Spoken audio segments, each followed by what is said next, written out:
Welcome everybody, and yes, it's the fourth and final one. Feels a bit sad that it's the last one, but we're going to go out with an extra special episode with some great guests, some great conversation.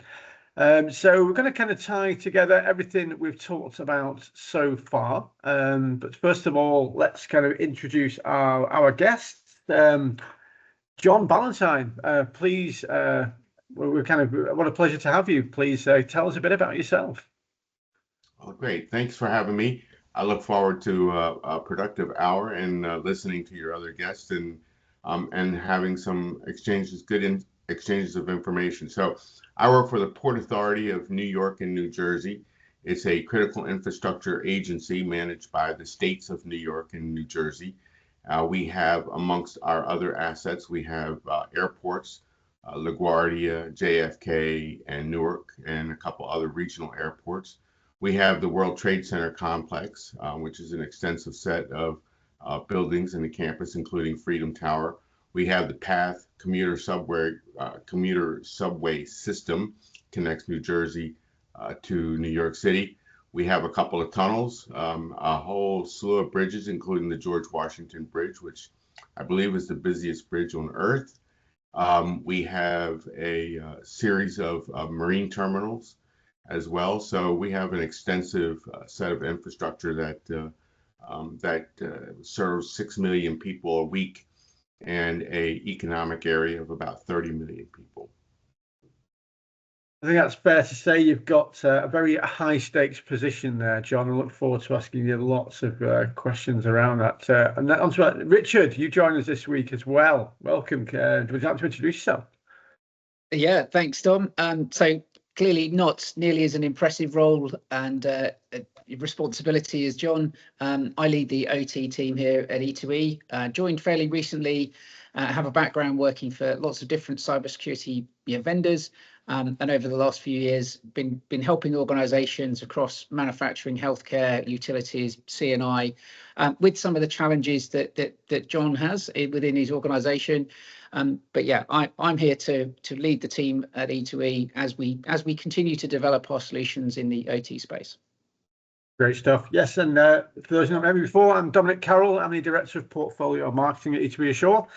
So I kind of help with defining the strategy and getting the services that we want to take to market on our roadmap in a clear and understandable and commercially attractive way that solves the right problems for our clients and the market in general.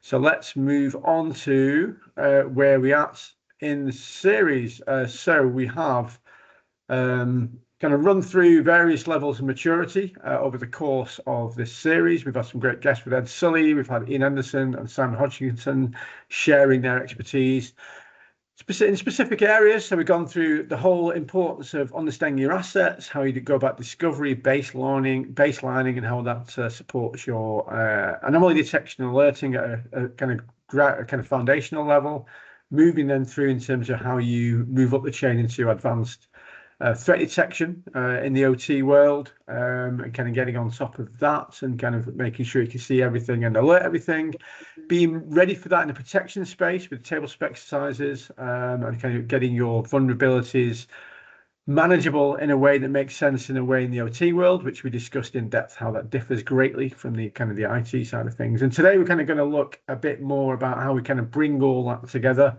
and be prepared for when the worst case scenario could possibly happen, and how you get to a position to kind of go from the very beginning all the way through to kind of get to a kind of strong maturity position as John has managed to achieve with the Port Authority of New York and New Jersey. And we'll kind of get into that. So yes, so we kind of covered all those three. We're on to the last episode 4, and just to kind of recap kind of a little bit. Yeah, so we kind of went through asset visibility is the foundation. We kind of want to kind of get to a point where the infrastructure follows the Purview model and it's got kind of good IEC 62443 process and procedures attached to it, and that makes the ease of like understanding your kind of IT and OT detections, understanding IT as a business risk, and then looking at then how, once you kind of got that business context, that business risk, how that supports effective response, containment, what you can do at an advanced level. And obviously, there's a lot of drivers in the industry, not least the geopolitical landscape at the moment. Obviously, the technology convergence of all the IT and OT systems and what benefits that can achieve, but also the risk that brings with it. And a lot of compliance and regulation coming down the chain, both UK, Europe, and in the US. So we're going to not kind of use as much slideware this time as we have in previous sessions. So we're just gonna get the conversation going with John. I mean, the Port Authority of New York, New Jersey, you gave a bit of a kind of an overview of the scale and the seriousness of that in your introduction. I mean, when you arrived there, I mean, what was the kind of the state of the kind of cybersecurity around OT, and what challenges did you see that you had to try and overcome? Yeah, great question.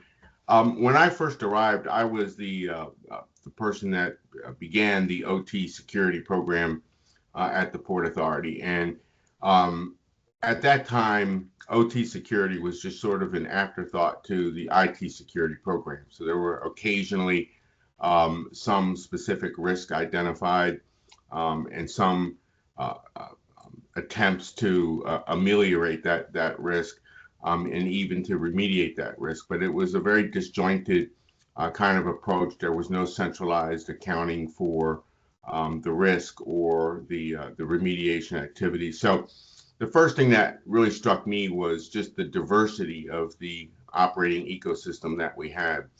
And that diversity was intrinsic to the systems themselves and also the architecture of the environment. So when you're dealing with facilities as diverse as airports and bridges, tunnels, terminals, rail infrastructure, each one of those environments runs on a very different set of technologies and operational practices. So that means we couldn't really have a uniform policy that applied to everything. Each environment had its own unique safety requirements. The operating constraints were different within each one of those systems. And we had to respect the legacy systems and the need to maintain sort of continuity with the legacy systems. The other challenge that I think that we had, Dominic, was I would say more of a cultural challenge. Engineers and operators are responsible for these systems. They have a tremendous responsibility.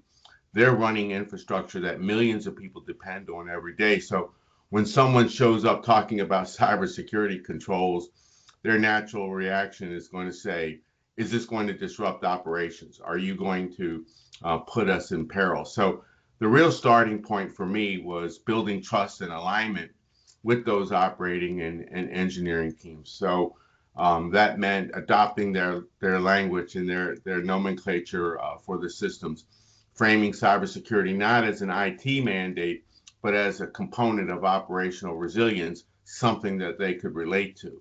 So once that connection was made, once the security, we could show that security helps protect uptime and safety and reliability, the entire conversation becomes more collaborative rather than adversarial. So it was a culture shock, I think, all the way around once we began to review what the challenges were and how we were going to resolve that organizationally. And in terms of what it was going to take to kind of get you from where you were starting point to where you could foresee that you needed to get the organization to as a kind of a much safer position, were there any kind of understandings of what it would take budget wise and what the process might look like and how you would kind of take a journey to kind of bring people and take people on that journey? Sure. Well, budget conversations around cybersecurity can be challenging, especially if you frame them purely in technical language.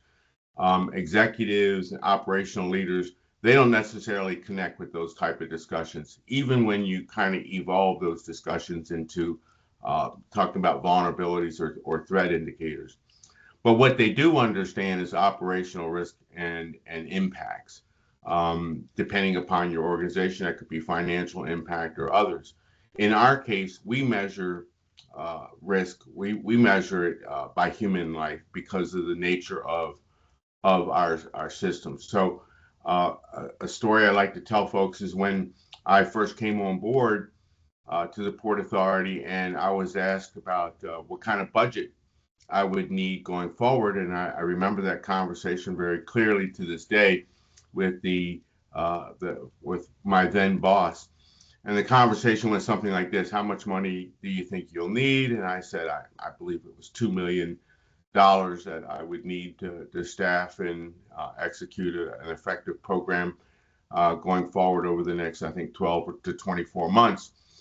And the reaction was $2 million. That's a lot of money to ask for, which I didn't think that was a lot, given that we're a $6 billion a year agency. I didn't think 2 million sounded like more like a rounding error on some of the accounting there. But so he asked me to explain why would I need $2 million. And so all of us who are here and watching this all know that we have to eventually pull the horror story, the terrible story out of our pocket to impress people on how important our jobs are and our mission. And so I gave the story about the Holland Tunnel, which is if the smoke evacuation system, which is a system that evacuates smoke from, say, a car fire or a truck fire in the tunnel itself, if that smoke evacuation system goes down during peak rush hour when there's gridlock on both directions of the tunnel, our studies showed that up to 35,000 people could perish. And so I related that story to him, that those 35,000 lives were the impact of that OT system failing. And I thought that would just immediately do it. And he kind of paused for a second and he looked and he said, what else? What else do you got? And that wasn't a compelling enough story to get the money. So when I said, well, and before I even got any more words out of my mouth, he said, well, is that applicable to also the Lincoln Tunnel as well as the Holland Tunnel? And I said, yes, I believe it is. And he goes, well, I commute through the Lincoln Tunnel every day. We can't have that. So you've got the money. And that was my first budget approval process. Now, I come to find out later that that poor fellow, all day long, every department in the agency are hitting him up with horror stories about why they need to buy this system or that system. And so he sits and listens to those kinds of numbers all day long. And that's why he wasn't moved right away. And that's just the language of our organization, right? That we speak in terms of risk, and our risk metric is human lives. And so our mantra is OT security saves lives. And in our case, in our organization, it's true. Well, that's really just going back a sec, John. So you talked about the difference between the IT and the OT translation. You described it really well, of you having to translate it. What I'm seeing in the field and talking to organizations like yourselves is that still really exists. There's the IT security team still trying to tell the OT teams, like, you need this is something that's going to help make your life better. Just for the audience, because we've got lots of existing customers and prospects who are asking that question of, what's the best way to bridge that divide and get people onto the same page? Because often they're fundamentally trying to address the same problem, but they are talking different languages. It's Venus and Mars, right? It's how do you what have you done to make that come together, other than understanding their language? Yeah, so that's a tough challenge. I faced that challenge when I've been on loan to other governments, that the U.S. government's put me on loan to other organizations globally, and it's a challenge in every industry as well, and not just critical infrastructure. So the question of IT versus OT, and whether you have a centralized technology security group, or whether you keep them separate, or whether as systems converge, where do you draw the lines? This is so specific to each organization that there's probably no rule of thumb that dictates. I can tell you how we did it at the Port Authority, and that was we've sort of kept them separate. We have an IT security group, our OT security group. Every now and then we will buy a tool or adopt a practice or standard. We don't really use the term policy too much. And then coordinate the impact that it might have on the IT systems. But that department kind of does their own thing. We do our own thing, and it's worked for us. It's just been something that's worked. They have their own budget. We have our own budget. Eventually in the org chart, that there is convergence in terms of we have a CISO, and he oversees both departments. But it's a tough challenge because we speak one language. We speak a very different language, an operational language, than they do. The nomenclature is oftentimes confusing, and sometimes the priorities of each organization is very different. We find in the IT world, they prioritize hardware and networks a lot more than we do. So it's very different. The operating environments are very different. Systems and processes, present different disruption scenarios. Once we start to build run books and playbooks for our SOC based on different types of alerts, it's a very different process. So yeah, we appreciate that some organizations have managed to converge their IT and OT security groups, but I don't know that that's an immediate priority in terms of getting a handle on your OT security challenge. That's really, really kind of good insights. I mean, on the kind of where you were at the Port Authority, once you'd managed to kind of secure the budget, I mean, how did you actually get started? It was such a momentous task. How did you decide these are the things we're going to do first to kind of get us on that journey? Was there a process you applied to understand what was priority in terms of things to address first? Or Sure. So keep in mind that at the time, over the last 7 or 8 years, the way that we do things now was all kind of new back then, right? So none of us had a roadmap. I mean, the NIST CSF and IEC 62443 were great guidelines, but can you imagine going and speaking to management about and using the words IEC 62443, which it just doesn't resonate with them, right? And a standards-based approach doesn't resonate. So you really have to get the organization to feel like the risk has to be measured, it has to be prioritized, it has to be contrasted with other risks on the risk register. You have to have an ecosystem that measures this on a constant basis. You have to be willing to invest in the type of tools and processes. You're going to have to adopt a change management approach in your organization. If you have a change resistant culture, you're going to have to change that. So there's a whole lot of sort of trust that has to be built up related to the capabilities of the program itself. yeah, that's really insightful. I mean, in terms of tooling, Richard, I know you've kind of got a lot of experience in the field. Yeah, it's. I mean, one of the things I'm definitely seeing is that the people at lots of companies are in the same position you were 6 or 7 years ago, John, in terms of, where do I start? My thought is, I'm coming across organizations who think the answer is to go and buy a tool. They go, well, I'm going to go and buy this asset management, IDS, something tool that they've read about and go, that's going to be the answer to our problems.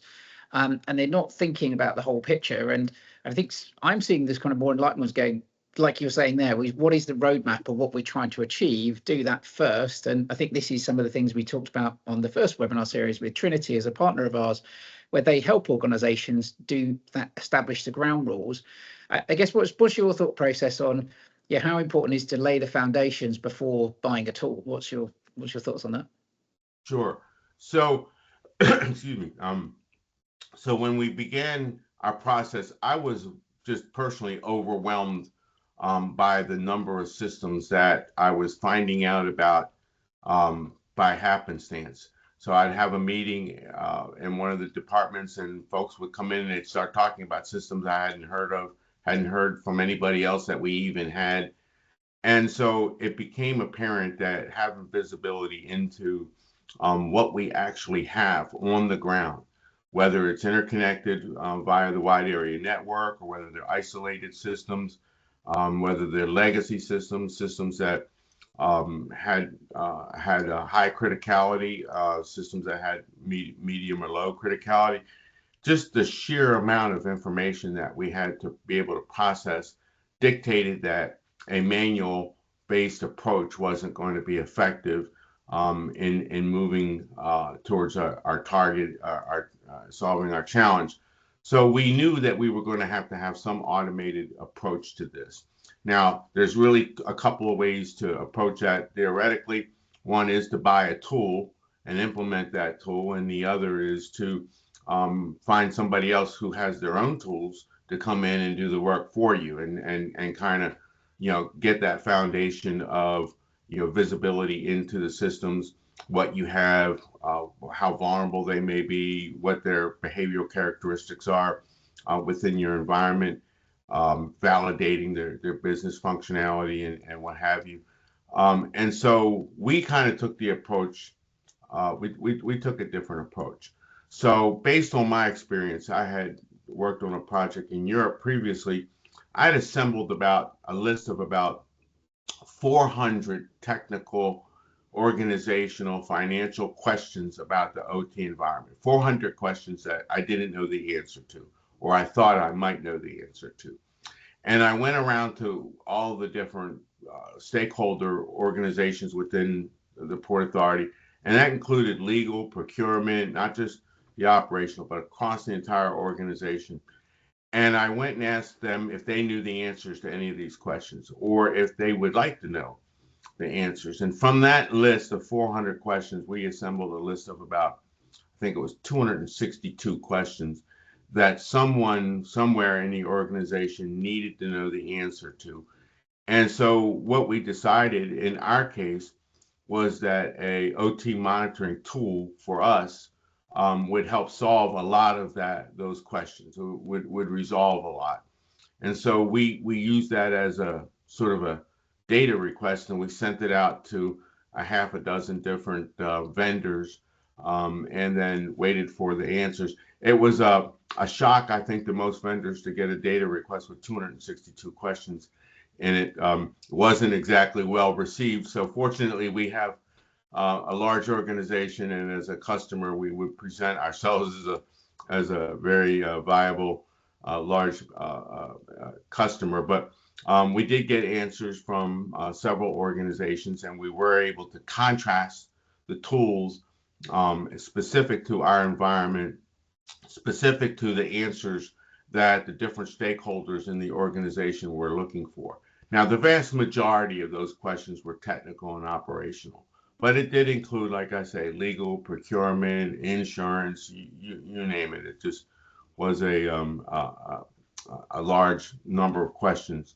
And from that process, we were able to sort of socialize the answers across the organization. And we found that one of those tools emerged as a better fit for us.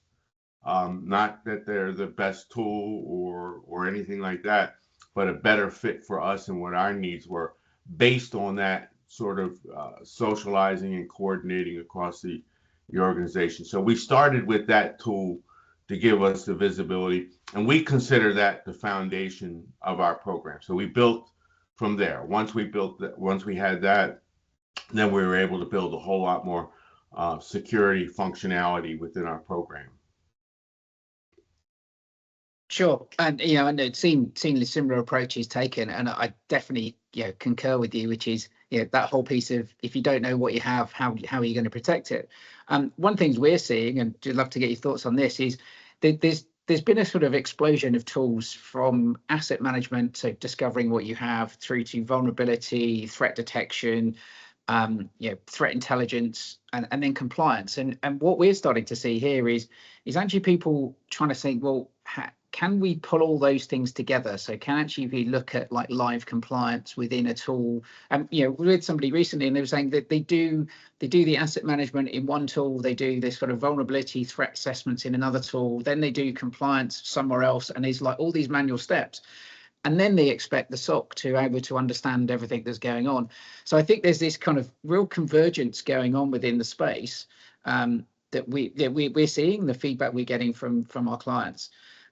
So I think you're saying there is you didn't choose one tool that could do everything. I think you've described that as kind of layers and foundations. But I agree with you, which is, you know, that first foundation. But I think it has to be applied to what are you trying to do? So you're trying to understand what all the assets are, what all the risks are, or are we trying to mitigate the risks of, you know, to reduce the mean time to detect and respond to different events? So was there a particular lens that you were looking at in that program? So was it like threat reduction, or is it, you know, something else? So I'd say that part of the evaluation were, like I said, the answers to those questions, right? So that was part of it. For me, I had sort of a separate goal. I didn't look at this necessarily as a tool that provided functionality. I looked at this as an expansion of my team, and that we were not really hiring another company. I guess commercially we were hiring another company, but we were really just populating a few more offices down the hall from ourselves virtually with people who were joining our team, who were helping us to achieve specific goals. And they had, they had a stake in it as well, in the outcome. And we found that the organization that we went with, we were able to do things like expand the functionality of the tool. So we worked with the R&D department of that vendor, and we said, listen, we think we could do microsegmentation that would meet IEC 62443 Section 5 on zones and conduits, for example. We think that we could do a microsegmentation project with your tool, but we need the capability of the tool to do a few different things than what it does now. And can you help facilitate that? It took 1.5 years, but we got there. The same with dashboards. We said, you know, the dashboards that you create are not exactly what we would like them to be. Can you help? Can you work with us on that? And so we sort of decided that they were more like part of the team. And so asking them to do things, yes, had a commercial implication, but more importantly, it was they were just as dedicated to the outcome that we had, which is to, to protect those systems, that protect the people that depend on those systems. And we think that was sort of a really important part of working with that particular vendor, that they were willing to do that, and we had to pay them to do it. Of course, and I think there's a few words that you've picked up there, which is actually collaboration. So it's the collaboration between the IT security teams, the OT security teams, collaboration with vendor partners, and I think that's the piece of absolute trust across the organisation. So whoever you partner with, they've got to understand your business. You've got to understand what they can deliver. I know in the past you've mentioned around the kind of lone wolf approach in terms of and the risk of, in when there's a particular incident, and the operational shutdowns. And I think this ties into collaboration as well, where you were saying, just shutting one thing down without understanding the impact of something else.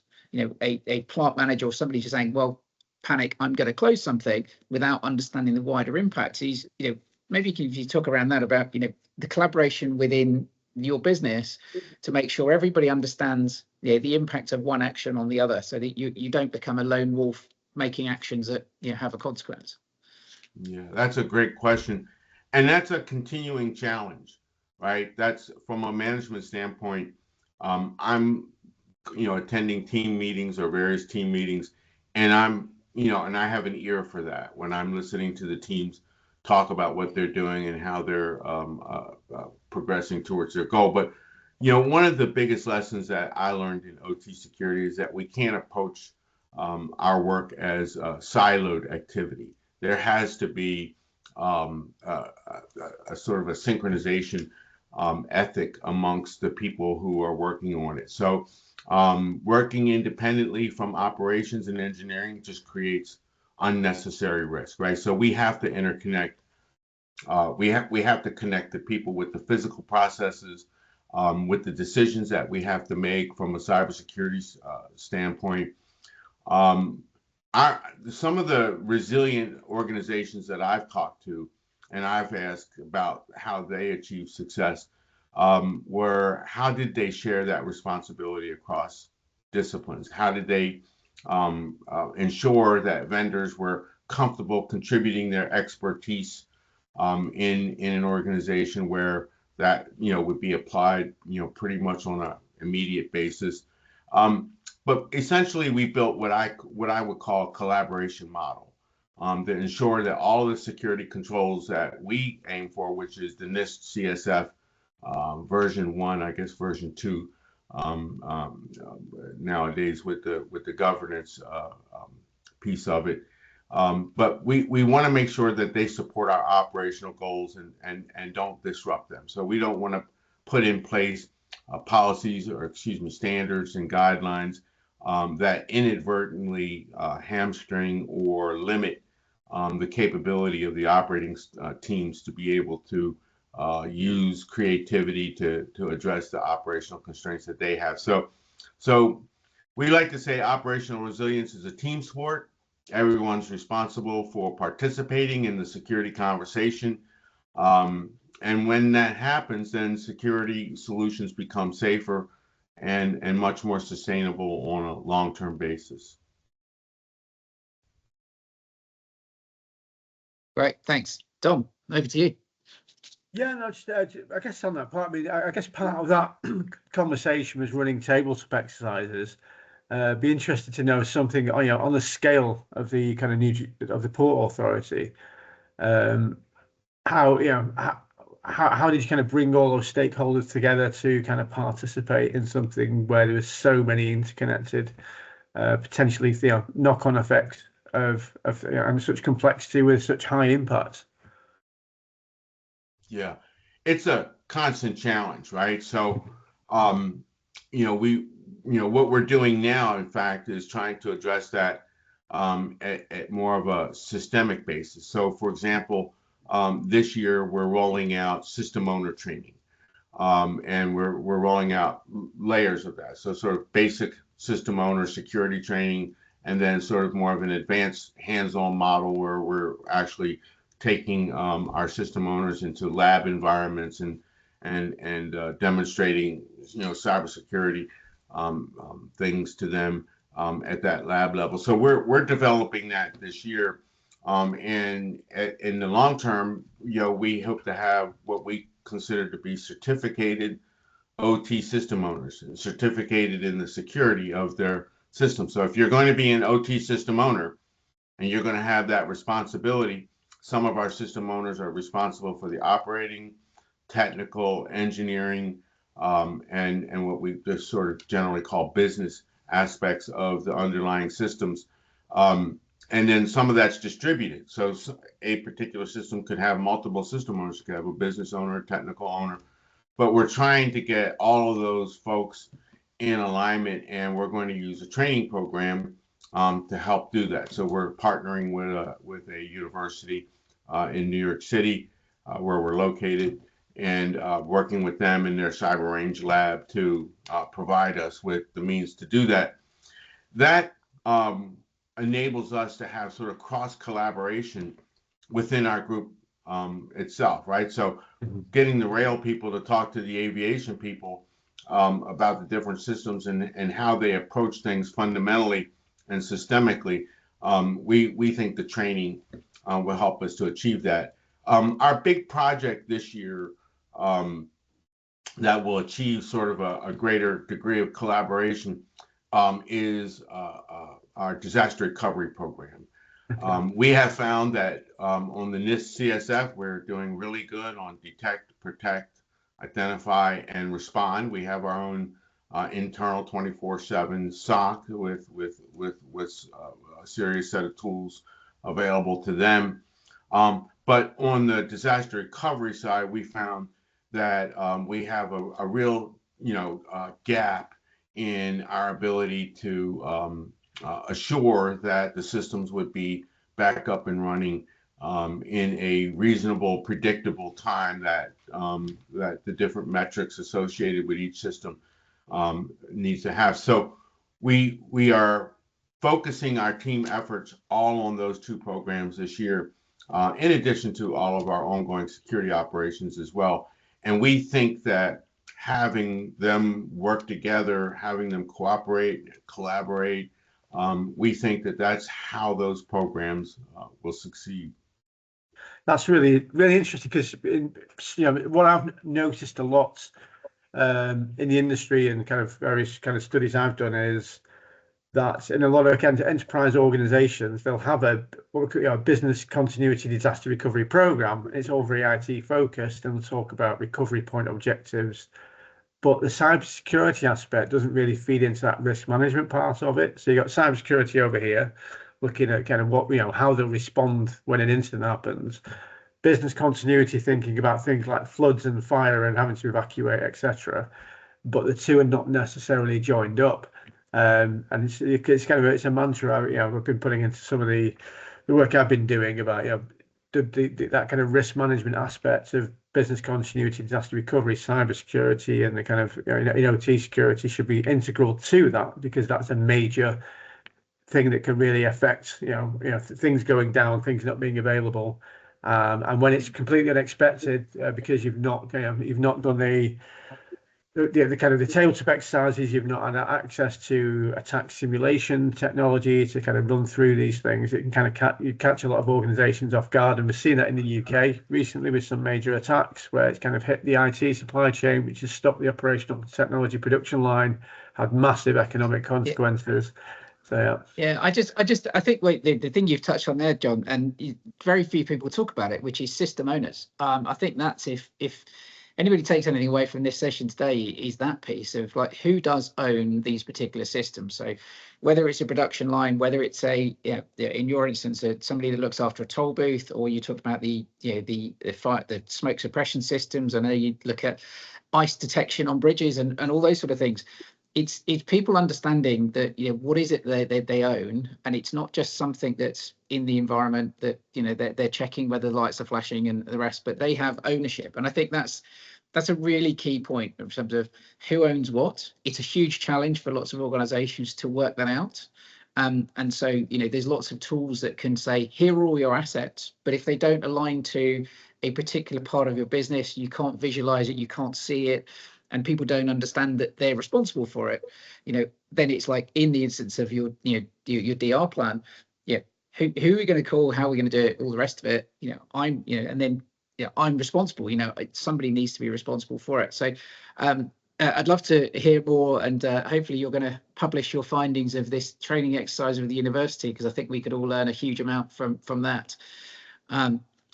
So I think, Dom, we've covered most of the things we were going to cover. I think there's probably a piece around, there's other things, Dom. Can we move on to the geopolitical piece, or is there other things you want to sort of pull on? Yeah, I guess just to kind of like wrap up and kind of put a realistic, a real world view on what we talked about. Obviously, we prepare a lot for theoretical scenarios and kind of and what might happen if we receive certain intelligence and threat intelligence, what it might mean for how we need to be more vigilant. Obviously, there's some tensions going on in the world geopolitically at the moment.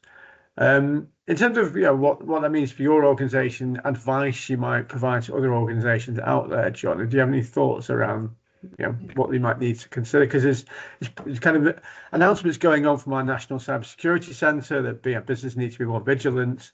But practical advice around that would be really interesting. Sure. Well, given the events of this past week, the geopolitical context around cybersecurity becomes much more immediate within our organization, within our discussion at the senior level of the organization. So when a nation enters sort of a period of open conflict, or at least a heightened strategic tension like we're experiencing now in the U.S., critical infrastructure inevitably becomes part of the broader security landscape. So that heightens the awareness and alert levels of the different agencies, both state and federal, to the risks that we face. So we sort of back up a little bit and say, you know, for many years, the nation state activities focused heavily on reconnaissance, where they came in, they sort of mapped the infrastructure of networks. They learned our operational dependencies. They quietly positioned themselves within the environments that we have, and so maybe that may gain some leverage in some future nefarious action that they would be planning. But in many of those cases, those actors weren't trying to cause an immediate disruption. So they were looking mainly establishing sort of persistence and giving themselves optionality for the future. But in a state like we're in now, with the heightened tensions and open conflict, that calculus kind of changes quite a bit. Our infrastructure operators, they assume that cyber operations are not just going to be for intelligence gathering, but directly intending to disrupt, to create false signals within our system, or just generally to create, you know, strategic pressure on us. So what that means for us is this heightened operational discipline, right? So stronger visibility into the operational networks becomes critical. Sharing the information across different agencies that, especially on the federal side, that see different things and have, you know, different sources of information that they're deploying. So, you know, monitoring for anomalous activity becomes all that more important. Perhaps most importantly, is whether or not we've really rehearsed our response processes, whether our cybersecurity teams includes the leadership, the vendors, our government partners working together. So I've tried to encourage better response capabilities. As I said a moment ago, we're really focused on disaster recovery, and that becomes all the more critical now that we, you know, are facing an environment where a system could be attacked and could be taken out of service at, you know, great peril to human life or to economic activity for the region. So, you know, maintaining national and economic resilience during uncertain times like this is, you know, a high priority for the organization, and it's a subject of discussion from the highest levels of government all the way down to where I'm at. Well, yes, there's a lot to take on board. There's a lot for organisations to prepare for. Richard, is there anything you wanted to add to that, to ask further? Or? No, I just think it comes back to what we've been talking around, this collaboration. It's being vigilant. It's all the things we've looked at. I mean, we're seeing, you know, it's not just people in the OT space that are being targeted in this piece for intelligence. So it could be a journalist, it could be, you know, different organisations across the spectrum. But I think it is, you know, having a sound plan in place. You know, we're definitely still seeing organisations that, you know, that are still at the start of their OT security journey, still have largely disconnected systems, and obviously that could be good as well, to have things that are disconnected. But we're seeing this as a, you know, a continuing movement of people. The IT, OT need to collaborate more. You know, the days of, you know, isolation across the board, you know, have largely gone. So I just think it's, you know, to what I'm taking for this is the need to collaborate across the organisation, need to understand, reach out to the people that, you know, are going to help you in that scenario. Tabletop exercises are fantastic. We're seeing more companies now, you know, reaching to us and saying that they'd like to do kind of threat simulation exercises within an OT environment, which, you know, can be troublesome. You know, you don't want to do those things lightly unless it's in a very controlled way. So we're seeing people ask for those things more. And then the other piece is, yeah, you mentioned compliance, and I think, you know, you've obviously got a very good handle on where you are on your compliance journey. We're seeing lots of people are not quite sure where they are on their compliance journey. So I think it's bringing people together within the organizations, bringing tools together to be able to answer those questions, which, going back to your start, which is then justifying some budget. You know, why are these things necessary? And it's always the classic security people asking for more money. Why? What are you going to do with it? How's this going to make my business better? So I think it's all together. So I'm taking system ownership and collaboration as key things. And the selection of tools is one part of that, but if you haven't got those other bits right, it's not going to work by the sound of things. So. Yeah, I'll tell you one piece of advice that I give to organizations. I'm asked quite often if there was one place to start your journey, and I would say trying to find out what you don't know. Yeah. Because a lot of organizations are very proud, and rightfully so, of what they do know about their organization. But from a cybersecurity standpoint, I think the biggest challenge is finding out what you don't know. And I'll give you an example. As mature as we consider our program to be, and others consider our program to be, I think we're still a long way from getting to where I could retire happily and feel that the systems are in good hands. But when we started looking at this disaster recovery here a couple of years ago, we sent out surveys to about 150 or so critical OT systems.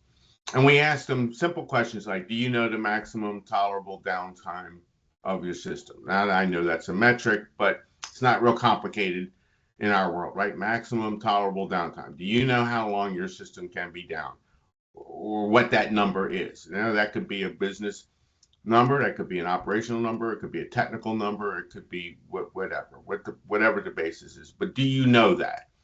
And only 5% knew their maximum tolerable downtime. That was shocking. So even as mature as our program is, I can still be shocked by what we don't know. Not only I did not know the maximum tolerable downtime. They certainly didn't know recovery point or recovery time objectives. They maybe only tested their backup 5 years ago, 8 years ago, and the data center that backup existed in no longer exists. So, we would find that what we didn't know put us, at a real disadvantage, and we needed to get on top of that, even though we built this really great program of detection, protection, and response capability. And mitigation capability as well. We found that once we got past response and we said, all right, we're going to transition into recovery now, we were just really in tough shape. And so we're addressing that this year. But it goes back to the first question that one would ask in an organization is, do we know what we don't know? Have we discovered where our knowledge deficits are about our risk and how that risk manifests? And so I think I tell organizations that's where to start. Yeah, and I've written down curious as a, like you say, be interested to find out what you don't know. And the thing that I'm also taking for this is your 400 questions that led to 262. And I think lots of times we see organizations who send things out like that saying, I need to know all this information. And there was a subtle part that you said there, which was, you then said, Gil, you would like this information, and then asked the second question of, would you like to know the answer to this? Would it help you as a systems owner if you had access to this information? So it's not just tell me, it's let's work on this because there's an outcome that's going to benefit everybody. And I think there's that subtle part of, would this help you, is really powerful. So I appreciate that. Yeah. I can feel a Donald Rumsfeld quote coming on about unknown unknowns and known unknowns. Yeah. No one knows what no one knows. That's right. Yeah. So we're going to kind of heading towards time. Emma, how are we looking on Q&A and questions? Is there anything our audience would like to know? Hello. Yes, we have had 2 questions come through actually throughout the session. So they will be drawing back on some of the topics that we have already covered. They're not quite as seamless into the topic we were just covering, but I do think they'll be interesting ones for us to go over. So the first question that came through was, how do organisations handle the skills gap when asking traditional SOC analysts to monitor OT environments? That's a great question. One we struggled with, and it took us quite a while to find a couple of OT people that could handle our second level of escalation within our SOC. So, you know, we, like most SOCs, we take in and then evaluate and then escalate from there. And we had really just had to hire 2 OT security professionals who really hadn't worked in SOCs before. They worked on resilience programs. They worked on remediation. One guy is an expert at patching OT systems. God bless him. It takes a lot of. It reminds me of a movie where they've got a bomb and it's like 5, 4, 3, 2, and they pull the wire right with 1 second left. That's patching in the OT world, right? So so we found a couple of fellows that they weren't anywhere in this area where they work virtually from the states where they live in. One of them's never even been to New York before. And so fortunately, now we've tried to get them to help the rest of the staff to understand OT. So we really got them to focus on helping develop runbooks and playbooks that are OT centric, and being able to onboard these systems into the SOC with a significant set of runbooks and playbooks that address the likely scenarios that we would face. But yeah, it's tough. It really is. It's tough to find OT people that, you know, can work in a SOC effectively in terms of dispatching remediation or dispatching response capabilities. It's tough. Sounds like collaboration is quite key there, and information sharing has come up a number of times during this conversation. So yeah, that was great. Thank you so much, John. Second question that we have had come through is, if you've done the foundation discovery and found the right tool, what does success look like for a connected IT/OT security model after 12 months, whether that's internal or outsourced? Well, success for us is probably looking at the risk register, and be able to say, you know, what can we remediate on the risk register in accordance with our risk treatment. So we don't accept risk on the OT level. We either remediate it or transfer it. There's only 3 choices with risk. And so mostly we remediate it. So we need to work with partners to be able to do that. So our goal would be, in our case, it took 24 months. We weren't able to do it in 12 just because of the size, but to be able to onboard all of our critical systems into our monitoring tool, then have those alerts dispatched into our SIEM at the SOC level, have that connected to our ITIL functionality. In our case, we use ServiceNow like everybody, so I could say their name because everybody mostly uses them for CMDB, and then be able to do ticketing and dispatch for OT alert response with that. So to be able to have that whole process sort of automated and then produce dashboards that gives us performance characteristics that we can tailor to different sort of management, right? The CISO wants his own report, the head of operations wants their report, and meaningful metrics that they want. So having all of that process built in so that management can see the impact of the decisions that they've made for budgeting and collaboration with different partners, and then be able to see beyond that as to our capability of producing meaningful risk reduction within the organization, so that we can continue to look at different risks from different perspectives and bring in those capabilities that we need to address that risk.